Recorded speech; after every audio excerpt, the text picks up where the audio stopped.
Hello guys. सो आज हम कोई स्पेसिफिक बिजनेस एनालिसिस पे कोई बिजनेस का बात नहीं करेंगे। Will talk about the whole banking space में। बैंकिंग स्पेस में हो क्या रहा है। सो बेसिकली 2 दिन पहले मैंने ट्विटर में एक पोस्ट डाला था जहां पे मैंने ये बोला था कि इस क्वार्टर का मतलब दैट इज Q3 FY23 में आई कवर 22 बैंक्स। मतलब सबका पीपीटी पढ़ा, कुछ 22 में से 8-10 बैंक्स का लाइव कॉन कॉल सुना और बाकी का ट्रांसक्रिप्ट पढ़ा। ओके तो जब मैंने ये पोस्ट डाला था तो मैंने ऐसे लिखा था कि एक बहुत हेक्टिक काम है एंड ऑल। तो वो देखने के बाद, वो पोस्ट देखने के बाद आई गॉट लाइक 10-12 रेस्पॉन्सेस के लाइक मतलब there were some direct questions to that post के लाइक कुछ बैंकिंग रिलेटेड सवाल था। सम पीपल डीएमड मी और इवन लिंक्डइन में भी, जो मैं ट्विटर में डालता हूँ मैं लिंक्डइन में भी वही डाल देता हूँ। लिंक्डइन से भी 4-5 क्वेरीज आए के लाइक अगर आप बैंकिंग के बारे में थोड़ा इलेबोरेटली बताए के लाइक अभी हो क्या रहा है and there are some specific questions as well. So I thought I make a short video on this and give you a flavour of के लाइक फॉर एग्जाम्पल आज बैंकिंग सेक्टर कैसा है और ये जो इन्फ्लेशन का बातें चल रहा है, हाई इंटरेस्ट रेट का बातें चल रहा है, ये क्या हो रहा है। ठीक है, सो पूरा चीज को सिंपल करके मुझे आपको देना है। ठीक है, यही मेरा काम है बिजनेस एनालिसिस के सेगमेंट में, मेरा यूट्यूब चैनल में। सो सबसे पहले समझते ही के लिए कि इंटरेस्ट रेट बढ़ा क्यों। सो सोचिए जब कोविड-19 आया था मार्च 2020 में, तब निफ्टी सेंसेक्स सब 40-40 50-50% गिर गया था, राइट। तो सिर्फ इंडिया का नहीं पूरा दुनिया का स्टॉक मार्केट पूरा गिरा था, राइट। उस महीने अगर देखोगे फरवरी मार्च अप्रैल उस टाइम के बात कर रहा हूं मैं। तो उस टाइम पे जब स्टॉक मार्केट गिर जाता है तो नेचुरल रिकोर्स में उसको कोई नहीं रखता है। ठीक है, क्योंकि देखो आज दुनिया में मेजॉरिटी पैसा स्टॉक मार्केट में ही अटका हुआ है। तो अगर स्टॉक मार्केट डूबा तो सोचो कितने गवर्नमेंट्स पलट जाएंगे। शायद इंडिया का नहीं पलटेगा लेकिन बाहर के गवर्नमेंट्स पलटा जा सकता है। सो उसी टाइम पे सबसे इंपॉर्टेंट चीज क्या बनता है कि कोर्स करेक्शन करना। ठीक है, कोर्स करेक्शन का मतलब है उस टाइम पे जब मार्केट गिर रहा है तो मार्केट ऊपर जाएगा सिर्फ एक ही रास्ते में, कैसे, अगर उसमें और पैसा फेंका जाए तो, राइट। तो पैसा फेंकने के लिए उस टाइम पे पैसा छापना पड़ा, right. And I can tell you 2020 में आई थिंक कुछ 10-12 ट्रिलियन डॉलर तो यू छाप दिया था। ठीक है, यूएस ने छापा, यूरोप ने छापा, इंडिया ने, सब ने मिलकर छापा। ठीक है, और जब कोई पैसा छापता है, ठीक है, तो क्या होता है, मनी सप्लाई बढ़ जाता है और जब लोगों के जेब में पैसा आता है वो पैसे को कहाँ रखते हैं, वो स्टॉक मार्केट में डाल देते हैं। तो इसीलिए you saw a V shape recovery, क्योंकि जब वो मार्केट गिरा और फिर अब देखोगे इवन आप इंडिया में भी देखोगे हमारे गवर्नमेंट ने कुछ 10,000 करोड़ का एक पैकेज घोषणा किया, राइट। तो जब भी कोई पैकेज घोषणा करता है, कुछ ऐसा करता है, आप देखोगे अगले दिन मार्केट एकदम बूमा बूम ऊपर जा रहा था। क्यों, राइट। उसका अगले वाला बजट में भी आप देखोगे उस दिन मार्केट 5% अप था। ये क्यों होता है, ये इसीलिए हो रहा है कि बजट में बोलो, अगर आप गवर्नमेंट का भी देखोगे, राइट, इंफ्रा में पैसा डाल रहा है, राइट, केपेक्स में पैसा डाल रहा है। प्राइवेट उतना केपेक्स हुआ नहीं है अभी तक लेकिन वो भी होगा। बट हैविंग सेड दैट, अगर हम उस टाइम से बात करेंगे तो जब इतना पैसा फेंका गया, राइट, फिर तो चलो कोविड तो बेचारा चला गया, ठीक है, कोविड तो निकल गया।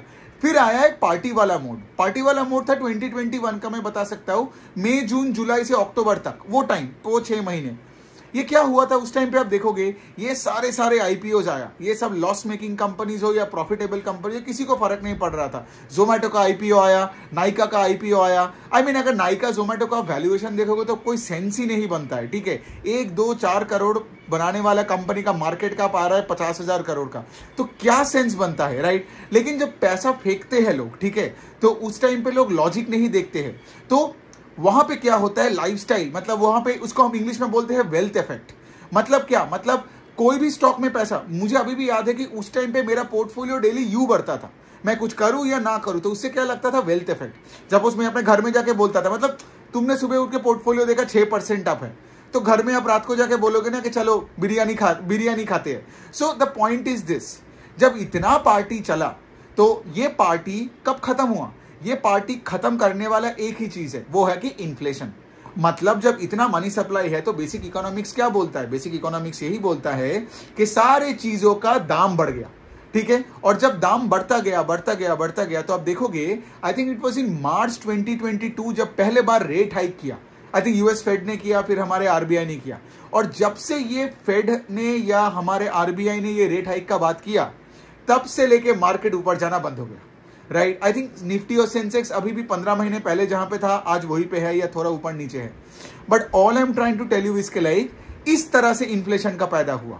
ठीक है, अब आप देखोगे कि इतना पैसा फेंका गया था, इतना ट्रिलियन डॉलर फेंका गया था, तो अभी क्या हो रहा है, इतना ट्रिलियन डॉलर का भरपाई कर रहा है बाय इंक्रीजिंग रेट। जैसे आप देखोगे हमारे आरबीआई ने कुछ 2.5% का रेपो रेट बढ़ा दिया, 4% का था, सोचो घटा के 4% में लेके आया था, अभी वो 6.5 हो गया। अब इसका क्या मतलब होता है? इसका मतलब ये होता है कि अभी बैंक्स के लिए डिपॉजिट मिलना डिफिकल्ट हो गया, अभी कंपनीज के लिए पैसा रेस करना डिफिकल्ट हो गया बिकॉज उनका कॉस्ट ऑफ बोरिंग बढ़ गया, राइट। सोचो मतलब क्या, तो मतलब अभी सिस्टम से लिक्विडिटी को स्क्वीज किया जा रहा है।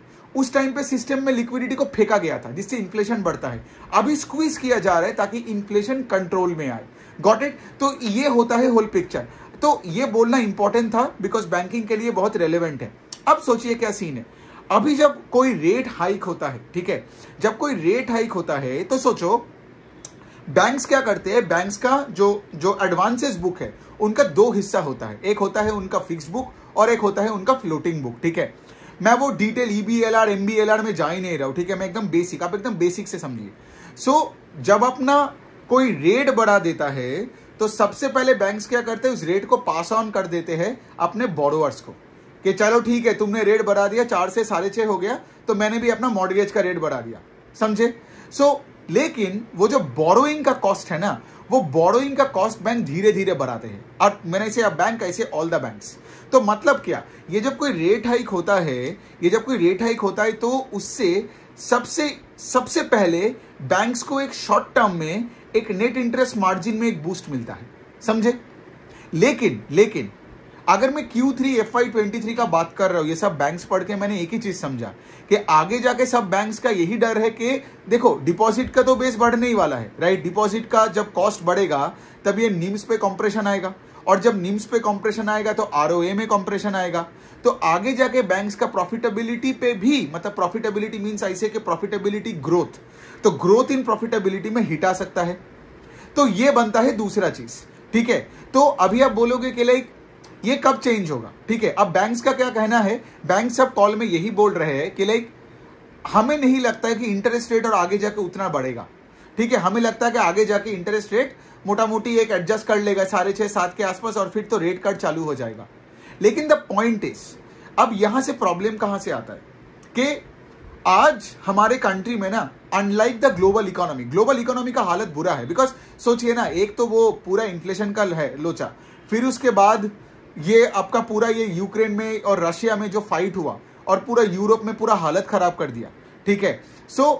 आज ग्लोबल इकोनॉमी पूरा जूझ रहा है because of many certain factors, but India का domestic economy has done pretty well. तो अगर आप 3-4 महीने का लास्ट भी डेटा देखोगे, जीएसटी का डेटा, अगर आप बड़े लेवल का डेटा देखोगे, जीएसटी डेटा देखो, पॉल्यूशन का लेवल देखो, फिर उसके बाद अगर आप देखोगे कि यहाँ पे जब वो फेस्टिव सीजन गया तो सेल्स बहुत अच्छा हुआ। लेकिन मैं डोमेस्टिक का बात कर रहा हूँ, सिंस डोमेस्टिक डिमांड इतना हाई है, तो देखो सबसे पहला प्रॉब्लम क्या है कि नीम का कॉम्प्रेशन आएगा, मार्जिन का कॉम्प्रेशन आएगा बिकॉज डिपॉजिट का रेट तो बढ़ने ही वाला है, राइट। एडवांसेस को आप कब तक बढ़ाओगे। दूसरी पॉइंट है, आप किसी भी हद तक अपने लोन बुक को बढ़ा नहीं, मतलब एडवांसेस का रेट को नहीं बढ़ा सकते हो बिकॉज प्राइसिंग का एक प्रेशर आ जाएगा, राइट। फिर कस्टमर क्या करेगा, दूसरे बैंक में जाके वो रिफाइनेंस कर लेगा एट लोअर रेट, तो वो भी टेंशन है कि कस्टमर ना खो जाए, वॉल्यूम ना खो जाए। दूसरा जो टेंशन है वो है कि आज आप सोचिए, ठीक है, कि जब कोई भी इंडिया में डोमेस्टिक डिमांड का जो मैं बात कर रहा हूं वो एकदम अच्छा सिचुएशन में है, एंड मैंने इसे डोमेस्टिक डिमांड, तो रूरल इकोनॉमी ज्यादा अफेक्टेड हुआ है, ठीक है, अर्बन सही जगह में है। नाउ सोचिए, अगर डिमांड अच्छा है तो बैंक्स को तो ज्यादा से ज्यादा लोन देना पड़ेगा ना, क्योंकि आपने ज्यादा लोन दिया तो आपका फीस भी बढ़ेगा, आपका प्रॉफिट्स भी ज्यादा बढ़ेगा, आपका ROE बढ़ेगा, आपका स्टॉक बढ़ेगा। और ऐसे मौके को कौन छोड़ता है? जो बैंक इस माहौल में लोन कम दे रहा है, मतलब वो अपना क्या बोलते हैं उसको, मार्केट शेयर गवा रहे, right, market share in terms of से डिसबर्समेंट्स। नाउ अगर ये सिचुएशन है, ठीक है, तो सोचिए अगर मुझे ज्यादा से ज्यादा लोन देना है तो मेरे पास पैसा तो होनी चाहिए, और वो पैसा बैंक के पास कितना होता है, bank is a leverage business, ठीक है, उनका डेट टू इक्विटी 8/1 व 9/1 होता है, तो मेजॉरिटी पैसा डिपॉजिट से आता है। अब चालू होता है यहाँ पे जो दूसरा वाला सीन चल रहा है बैंकिंग सेक्टर में, वो है डिपॉजिट का वॉर। तो अभी क्या हो रहा है कि क्रेडिट ग्रोथ सबका अच्छा है। अगर आप देखोगे बैंकिंग सेक्टर का क्रेडिट ग्रोथ कुछ 6-7 साल के बाद आई गेस कुछ 15-17% में आ गया है। ऑल्दो यू कैन लाइक से कि लाइक चलो वो एक मतलब लोअर बेस से आया है, but still having said that 16-17% का क्रेडिट ग्रोथ के लिए you need a good deposit का ग्रोथ। अब उसमें प्रॉब्लम्स आ रहा है, राइट। क्यों? बिकॉज अब देखिए आज अगर आप डिपॉजिट का रेट बढ़ा देते हो, बिकॉज देखो अगर आप डिपॉजिट रेट कम कर रहे हो, तो आज क्या हो रहा है कि सब टर्म डिपॉजिट्स पे शिफ्ट हो रहा है, ठीक है। जो बैंक ज्यादा टर्म डिपॉजिट पे दे रहा है तो सेविंग से भी लोग टर्म डिपॉजिट में दे रहा है, बिकॉज अभी टर्म डिपॉजिट का रेट्स अभी ये जो जैसे मैंने बोला कि जब रेपो रेट बढ़ जाता है तो टीडी का जो रेट्स बढ़ गया, तो it is more attractive for the TD investors like the term deposit investors. अब टर्म डिपॉजिट में अगर कोई रेट नहीं बढ़ाया फॉर एग्जांपल, या फिर डिपॉजिट पे नहीं बढ़ा, तो उसका कस्टमर कोई और एक बैंक में जा सकता है, राइट। सो डिपॉजिट का है प्रॉब्लम। एंड दूसरा डिपॉजिट का प्रॉब्लम का रीजन ये है कि बिकॉज रेट्स बढ़ गया है तो liquidity sucked out of the system.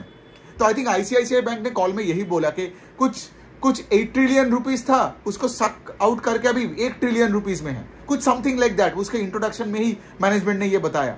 सो मतलब क्या, सिस्टम में पैसा ही कम है और सबको डिपॉजिट लेना है बिकॉज क्रेडिट ग्रोथ हाई है। Got it? बिकॉज क्रेडिट का डिमांड है। अगर क्रेडिट का डिमांड नहीं होता तो शायद बैंक्स को इतना डिपॉजिट के लिए लड़ना नहीं पड़ता, लेकिन क्रेडिट का डिमांड है। और अगर आप देखोगे हमारे ऑटो का, अगर आप देखोगे अब ऑटो साइकिल घूम चुका है, अगर आप देखोगे माइक्रो फाइनेंस घूम चुका है, होम लोन्स का तो सेगमेंट मतलब हाउसिंग तो 2-4 साल से अच्छा कर रहा है। सो दैट मीन्स क्या, हर सेगमेंट अच्छा कर रहा है। कॉर्पोरेट में थोड़ा बहुत प्राइसिंग का प्रेशर है, वो तो मैं सुनता ही रहता हूँ बैंक्स का कि लाइक कॉर्पोरेट में अभी उतना सही नहीं है, बट रिटेल में like Uday Kotak talks about the unsecured retail book, right. और वो बोल रहे हैं कि लाइक वो अपने रिटेल बुक जो कुछ 5% में लेके आया था द टोटल बुक कोविड के आसपास उस टाइम पे, अभी उसको 15% में लेके जा रहे हैं, राइट। सो मतलब क्या, मतलब आज सारे बैंक को समझ में आ गया कि रिटेल में, वो भी अनसिक्योर्ड में, बहुत बड़ा एक क्रेडिट का डिमांड है। लेकिन अपना तो पास पैसा है नहीं, लेकिन अगर डिपॉजिट ग्रोथ नहीं हुआ तो कहां से क्रेडिट देगा, राइट। और अगर तुम अपना और क्या होता है ना, तुम अगर अपना इंटरनल कैपिटल घटा के लोन देते हो तो तुम्हारा कैपिटल एडिक्वेसी रेशियो भी मतलब वो नीचे आता जाएगा, राइट। और वहां पे तुमको क्या बोले, जैसे स्टेट बैंक ऑफ इंडिया का ये प्रॉब्लम है, because state Bank of India का आज कैपिटल एडिक्वेसी रेशियो कुछ 13% के आसपास है। तो सोचो अगर कल स्टेट बैंक ऑफ इंडिया को कभी, I don't think State Bank of India can give loans at 25% CAGR, because अगर उनको डिपॉजिट बेस, उनका भी डिपॉजिट बेस उतना रेट से ग्रो नहीं किया जितना उनका एडवांसेस किया, तो अगर उनको 25% से ग्रो करना है तो उनका तो कैपिटल एडिक्वेसी रेशियो और घट जाएगा, करेक्ट। मतलब अपना, और वो तो फिर बेसल 3 नॉर्म्स के नीचे आ जाएगा। You can't go below 11% in terms of CAR। So deposit बढ़ाना पड़ेगा, तो निम का प्रेशर आने वाला है, डिपॉजिट का ये प्रॉब्लम है। अब तीसरा मैं एक बात बोल सकता हूं कि छोटा सा एक पार्ट बिफोर आई एंडेड, कि अगर मैं इंडिविजुअल बैंक्स का बात करूं तो सारे बैंक्स का रिजल्ट अच्छा ही है, ठीक है, एक्सेप्ट फॉर 2 बैंक्स मैं बोल सकता हूं। एक हो गया हमारा बंधन बैंक, ठीक है। मुझे समझ नहीं आता है बंधन बैंक का DNA क्या है, बिकॉज बंधन बैंक पूरा जिंदगी माइक्रो फाइनेंस में था, ठीक है, लेकिन अभी वो माइक्रो फाइनेंस से सिक्योर्ड रिटेल में जा रहा है, हाउसिंग में जा रहा है, MSME SME में जा रहा है। सो पॉइंट है के लिए जो तुमने पूरा जिंदगी किया, अब तुम उसको घटा के बोल रहे हो कि ओनली 25% ऑफ माई बुक रहेगा इन माइक्रो फाइनेंस इन ग्रुप लोन्स, विच उनको बोलते हैं EEB करके एक से जो सेगमेंट है बाई 2025, ठीक है। तो तुम बदल रहे हो। एंड बंधन बैंक का एसेट क्वालिटी बहुत बुरा है, प्रोविजंस तो बढ़ते ही जा रहा है, राइट। पता नहीं अगले क्वार्टर में और क्या प्रॉब्लम आएगा, ठीक है। सो ये बंद, और स्टॉक भी वही है ना, 700 रुपए से 200 रुपए में ऑलमोस्ट आ गया, तो मार्केट भी आपको वही बताता है। दूसरा बैंक जो मैं बोलूंगा, जो मैं इसको छूऊंगा नहीं, वो है आपका सिटी यूनियन बैंक, ठीक है। तो सिटी यूनियन बैंक का क्या हुआ है कि बहुत मजेदार एक सीन होता है। तो ये एक्चुअली रघुराम राजन के टाइम पे और बहुत प्रेवलेंटली हुआ था इन द PSU स्पेस। तो क्या होता है, इसको बोलते हैं डाइवर्जेंस। तो बेसिकली सोचो आप एक बैंक हो, ठीक है, आपने दुनिया को बोला कि देखो हमारे 100 रुपए में 3 रुपए में EMI आ नहीं रहा है, तो 3 रुपए हमारा GNPA है, ठीक है, एकदम सिंपल तरीके से सोचो। सो 3% इज योर GNPA। लेकिन फिर क्या करते हैं, RBI का लेट्स से 2 बंदा आता है और वही जांच जो आपने किया है अपने एसेट बुक पे RBI वाला भी करता है। और RBI वाला करने के बाद सोचो, RBI वाले ने बोला, किसने बोला 3 रुपए का, ये तो 6 रुपए में EMI आ नहीं रहा है।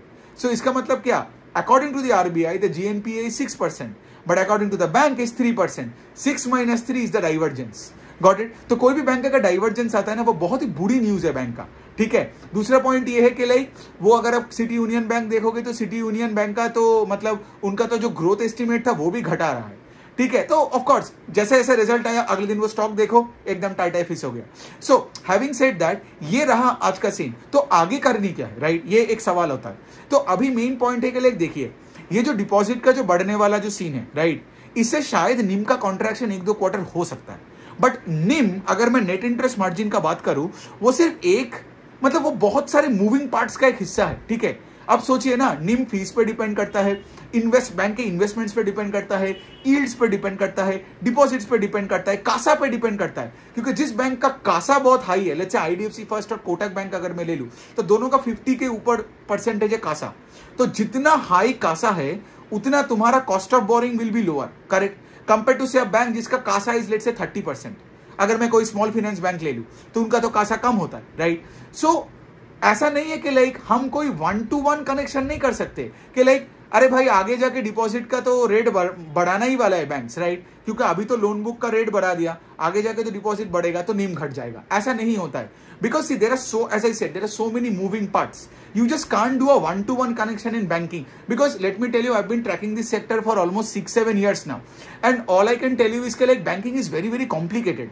Yet beyond a point you would understand कि like उतना भी बैंकिंग में PhD नहीं करना है, ठीक है। बेसिक कुछ चीजें देखना है। लेट्स से फॉर एग्जांपल हमें अल्टीमेटली क्या देखना है, बैंक्स का ROE कैसा है, ठीक है। जिसका ROE कम है उसका आप मार्केट में देखोगे तो उसका प्राइस टू बुक भी कम ही होता है, और अगर प्राइस टू बुक कम है मतलब मार्केट आपको बता रहे कि लाइक मतलब कोई इस स्टॉक में इंटरेस्टेड है ही नहीं, राइट। और जो आप बैंक्स का देखोगे ना जिसका ROE बढ़ते जा रहा है, ROA बढ़ते जा रहा है, राइट, मतलब क्या, वो बैंक और भी ज्यादा शेयर होल्डर के लिए पैसा बनाते जा रहे हैं। ROE का फॉर्मूला क्या है, net income by equity, very simple. तो जिसका ROE बढ़ते जा रहा है, अगर आप एक्सिस बैंक का देखोगे ना पिछले 2 साल में ROE बढ़ा है, इंडसइंड बैंक का ROE बढ़ा है। तो अगर ROE बढ़ता है, ROE के पीछे बहुत सारे रीजंस है, ठीक है। एडवांसेस बढ़ा होगा, एसेट क्वालिटी बेटर हुआ होगा, क्रेडिट कॉस्ट घटा होगा, और आपका क्रेडिट क्वालिटी इंप्रूव हुआ होगा, right. So having said all of this, right, ROE अगर आपका बढ़ा तो आप जनरली आप सेफ हो सकते हो कि आपका बैंक सही दिशा में जा रहा है। लेकिन ऑफ कोर्स लाइक बहुत सारे बैंक्स है, like AU small finance bank का मैं एक एग्जांपल दूं, जब मैनेजमेंट बोल रहा है कि अगले 1 साल में हमारा ROE शायद घट जाएगा। अब जब ये सिचुएशन कोई बोल देता है ना, बिकॉज स्टॉक मार्केट हमेशा फ्यूचर का देखता है, पास्ट का नहीं, तो आपका स्टॉक पहले जो भी किया हो, Q3 में जितना भी अच्छा रिजल्ट हो, जब कोई ऐसे बात कर देता है ना कि हमारे आगे ROE घटेगा, कोई भी रीजन हो, डिजिटल इंफ्रास्ट्रक्चर कर रहे हैं हम, इन्वेस्टमेंट कर रहे हैं हम, मैन पावर बढ़ा रहे हैं हम, ब्रांच बना रहे हैं हम, कुछ भी कर रहे हैं, लेकिन अगर आपने बोल दिया कि आपका ROE घट रहा है, या if you can figure that out, you would automatically know वो स्टॉक तो आगे ऊपर नहीं जाएगा, अब नीचे जाएगा कि सेम लेवल पे रहेगा, that I don't know. So that's the whole situation in the financial space. I know like I have exceeded 17 minutes, ठीक है, but you understand right, इतने सारे बैंक्स, इतने सारे कंपनीज है, तो थोड़ा टाइम तो लग ही जाता है। So on that note, I hope this can add some value to you. Thank you.